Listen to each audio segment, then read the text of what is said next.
Return ఎగ్జామ్లో చిట్టీలు పెట్టిందని థింక్ చేయాలా, లేదా అసలు బేసిక్సే తెలియకుండా ఇంటర్వ్యూకి వచ్చిందని థింక్ చేయాలా? మన ఆఫీసులో బేసిక్ రాని వాళ్ళు చాలా మంది ఉన్నారు కదండి. వాళ్ళందరూ రిటర్న్ ఎగ్జామ్ పాస్ అయ్యారు. నేనేం చేయాలో నాకు బాగా తెలుసు.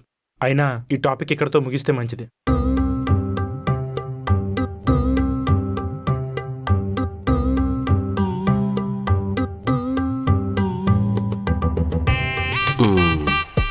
ఇప్పుడంతా ఓకే కదా? నువ్వు చెప్పాలేమాట. రేపు నుంచి నేను ఆఫీస్కి రావచ్చు కదా? రావచ్చు. Thank you very much Prasad. అంటే నేను చెప్పేది నేను గుడికెళ్ళి బుక్క తీర్చుకోవాలి. బాయ్. అలా కాదు.